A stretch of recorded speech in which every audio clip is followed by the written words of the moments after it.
E agora nós vamos falar com o Renato Kifuri, que é pediatra infectologista, diretor da Sociedade Brasileira de Imunizações. Então, Renato Kifuri, boa tarde. Boa tarde, Denise. Sempre um prazer falar com vocês aí da Jovem Pan. Bom, eu queria saber, antes de mais nada, qual a sua avaliação em relação a essa situação toda que nós vivemos, que ninguém podia contar com isso, né?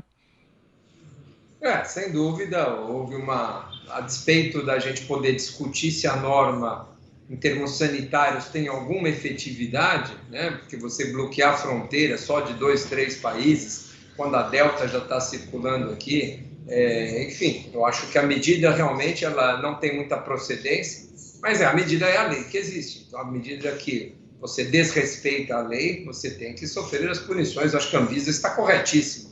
Ela negociou antes, teve reuniões na quinta-feira, na sexta-feira, teve reunião no sábado pela manhã, teve reunião no sábado à tarde, e parece que o combinado, enquanto eles tentavam uma autorização extraordinária, não foi respeitado. Os atletas argentinos foram treinar, enfim, não se mantiveram em quarentena. Não houve outra saída para a Anvisa a não ser cumprir aí o que manda a lei, inclusive que já havia um precedente com o time do Independiente quando veio jogar em Salvador, né? Então acho que é lamentável que ainda alguns estrangeiros entrem no Brasil e aí tentem burlar aqui a nossa segurança, o que eu acho só que a Anvisa deveria ter sido mais dura, né? Mais dura já desde a entrada, obrigada à quarentena, não permitido negociação, uma tentativa de uma ação extraordinária de liberação.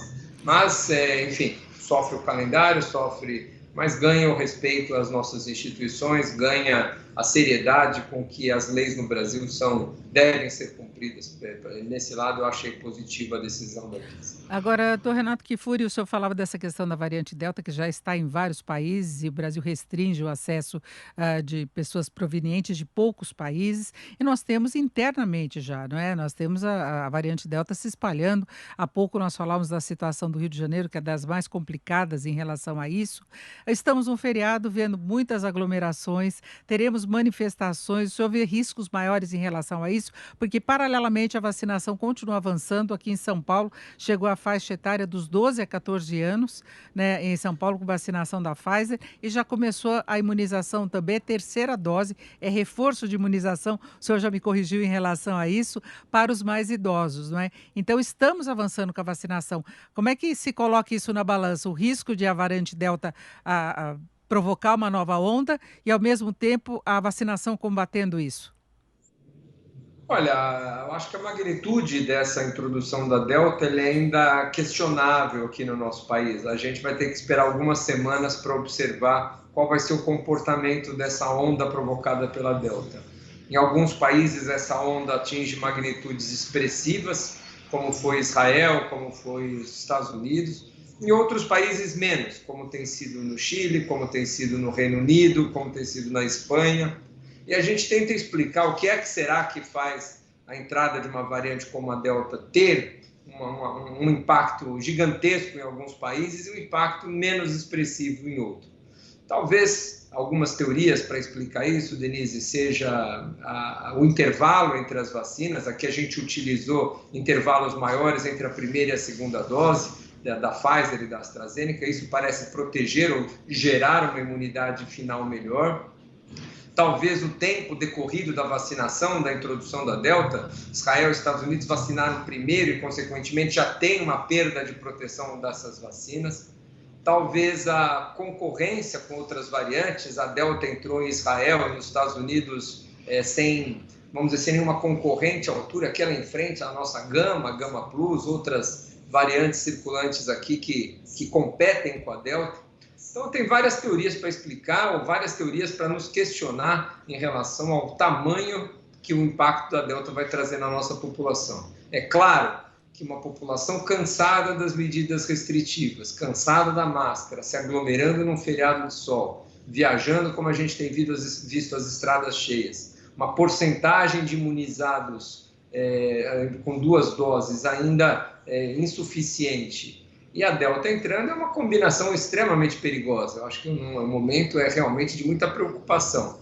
Daqui 2, 3 semanas pós-feriado é que a gente vai ter uma ideia do impacto que esses fatores todos somados terão na pandemia. Nós estamos numa franca queda, então é o risco que nós corremos hoje de ter uma terceira onda, é essa combinação. Vamos torcer e pedir para a população, dentro do possível, continuar se cuidando, usando máscara, não aglomerando, porque essa é a única ferramenta adicional à vacinação que nós dispomos. Agora, para fecharmos, doutor Renato, nós tivemos a Anvisa aí restringindo lotes da vacina Coronavac que vieram de um laboratório que teve a base, né, as instalações não inspecionadas pela Anvisa. O senhor vê algum risco maior? O senhor acha que é uma situação solucionável? Eu acredito que sim, Denise. Eu acho que sem dúvida, quando a vacina chegou aqui, eu não tenho detalhes, mas o Butantan não reconheceu logo de cara que tratava-se de outro laboratório que fez a enfrascagem, ou seja, colocou a vacina pronta dentro dos frascos. E isso fere uma norma dessa licença da Anvisa que, ao atestar um produto, faz toda a vistoria e checa as boas práticas, não só dos estudos, dos dados clínicos, mas das boas práticas de fabricação também. Eu acho que a Anvisa agora deve rapidamente analisar este laboratório, os alvarás, as licenças sanitárias que existem dentro do país e em outros países, outras agências. Se for o caso, fazer uma visita à China para verificação em loco de como se porta esse laboratório, para que a gente não interrompa o nosso programa de vacinação. Felizmente, eu acho que nada de grave aconteceu. É um laboratório conceituado lá na China, que só fez, na verdade, não produziu a vacina, ele só fez colocar nos frascos para distribuição, mas a lei, isso é o que rege para a gente manter a nossa segurança e a proteção da população. Então, fica suspenso até segunda ordem. O recado é para quem recebeu o Coronavac, não há nenhuma preocupação com isso, a vacina é exatamente a mesma, não há nenhum prejuízo em quem tomou, tanto é que nós não estamos nem rastreando os indivíduos que tomou essas doses ou que tomaram essas doses para continuar monitorando, nada disso. A minha percepção é que muito em breve a gente vai ter a retomada do uso desses lotes face aí à avaliação que a Anvisa brevemente deve fazer.